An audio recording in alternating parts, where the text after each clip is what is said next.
One thing that definitely did not start with social media, but has absolutely gotten worse with social media, is the idea of somebody who is performative in nature.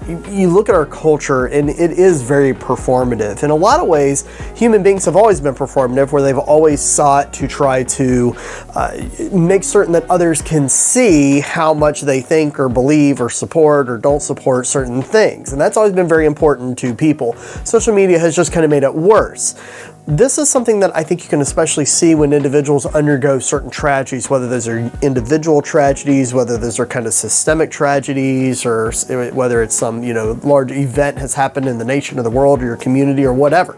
You see a lot of individuals who rush to be a part of the performative support of, some kind of people or victims.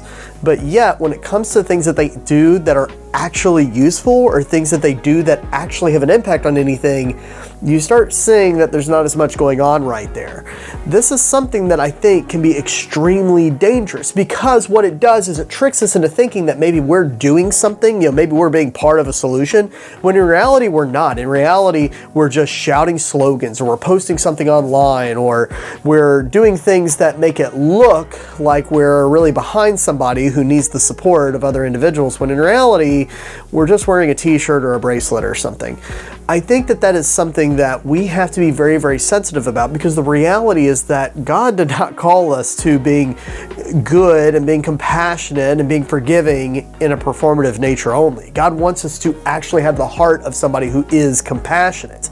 This is something that is substantiated in the scriptures. You can see many times where God is addressing individuals who maybe start wearing the appearance of righteousness, and they start wearing the appearance of somebody who is devoted, but then when you look at their actions, they act very differently. One of the areas where you can see this is actually in the book of James. James talks famously about the idea of the relationship between faith and works, and how faith without works is dead. And there's an interesting thing. You'll read this here in your small groups in a second, but something that you should pick up.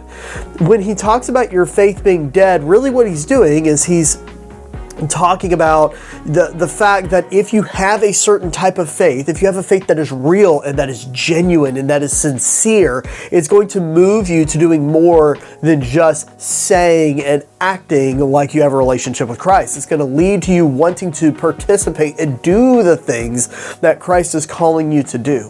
In here, you're going to see an interesting word, and it is the word justified, where he says that our faith is justified by works. Now, when he says that, he's using the word justified a little bit different than how Paul uses it. He's using it as a way of saying that it kind of proves out the fact that you actually do have this faith. So in other words, what he's saying it's a good litmus test. When you see somebody who just says, I support this, and says that, I believe XYZ, and they just say that, we should love and we should care and we should uphold and be a shoulder for people to lean on, but then you look at their actions and they're not willing to take the time out of their day to actually help somebody out. They're not willing to actually be there for somebody, to have the uncomfortable conversations that are involved in being a support structure, and they're not willing to actually sacrifice of themselves in order to contribute to the betterment of somebody else, then what you're dealing with is somebody who maybe likes performing like they have a relationship with Christ, but they're not really interested in being like Christ. And if that is the type of relationship that you have with Christ, then it begs the question, what is Christ to you? Just a role model or the Lord of your life?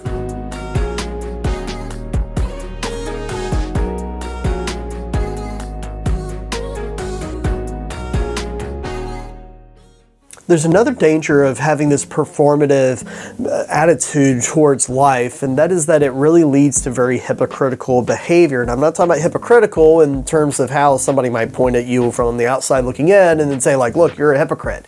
But rather, this type of hypocrisy that is something that is revealed to God because of our hearts.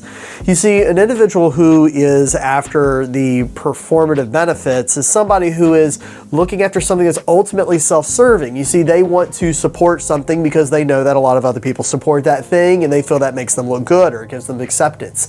Maybe they want to take a certain stance on an issue because they feel like that's something that makes them look like a good person, whether they actually have any reason to think that or do that thing or not.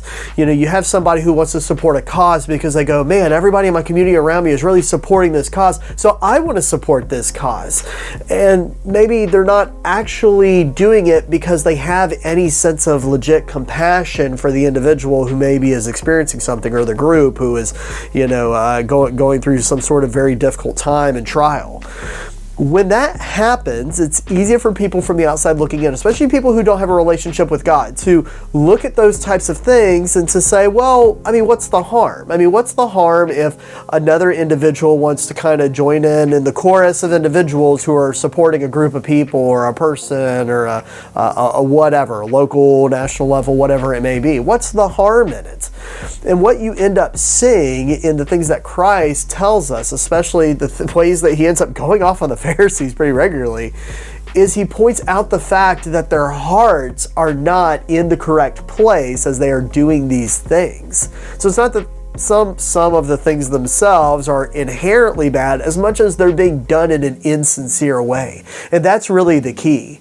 Here in a second, you're going to read through this section of Matthew 23, which is kind of this famous or infamous, section where Jesus is just going off on the Pharisees about thing after thing after thing after thing that they're doing, about all the titles that they want, and them enlarging their cloaks and their phylacteries, and how they do these different ceremonies, and they want to be seen, and he's pointing out this very performative way that they live out their lives. But what he's pointing out is that even though these things that they are doing in many cases are things that there's some sort of scriptural basis for them to do, they're doing so with a corrupted heart. And because of that, it is hypocrisy and it is distasteful to God.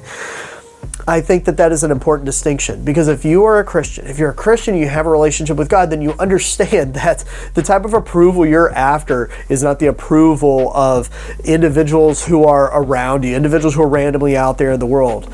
Ultimately, the individual that you are trying to live for is for God, and God sees our hearts. And so as we sit here and we do things, we want to fight against the urge to be performative in our actions, because God sees our hearts. And if we do these things because it sounds good or it makes us look good or it makes it seem like we support the right thing, but then God looks at our hearts and says, you are a selfish individual. You're an individual who is doing this for your own glory, for your own clout, for your own feel-good nature. You're not doing it for a sincere reason, and I see you for what you are, a hypocrite.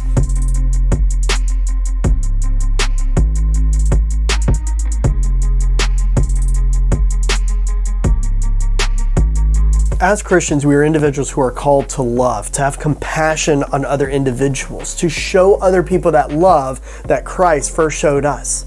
But ask yourself what kind of love that is. Christ had a sincere love. He had a love that went far beyond just simply saying that you support somebody or just simply acting like you're kind of behind a certain stance or position. Everything you saw Christ talk about is something that he acted on, that he did. He actually embraced lepers. He had compassion on people and he fed them. He said that I came here for all of you that you would know me, and then he died on a cross to remove the only barrier that prevented us from truly knowing God. Jesus is an individual who is of action. He's an individual who does what he says. God is true to his word. He's true to his covenant. He's true to the things he says are going to come to fruition. And in the same way, we are called to be individuals who are true. We are called to be individuals who are sincere in our actions, not being individuals who do things just simply so that we can look brave, so that we can look compassionate, so we can look forgiving, so that we can look like we support all of the correct things that we know that the people around us will pat us on the back for. We are called to be individuals that are more than just seeming, and we're called to be people who actually do the things that God has called us to do. So as you sit here and you look at the things that you feel the most passionate about, the things that you reach out to others about to try to make certain that everybody knows that you feel a certain way, or that you support this, or that you support that group, or whatever it is. And I'd ask yourself this: What do you do beyond your words? What do you do that goes beyond slogans and Facebook posts and Instagram pictures and things like that to actually demonstrate that you are doing the things that you know Christ is calling you to do? If our relationship with God only goes rhetoric deep, then I don't know how any of us can expect such a shallow faith to be something that actually provides eternal benefit and blessing to us. That's our lesson that I have for us today. I hope you're able to get something out of it. Until we can meet again, God bless.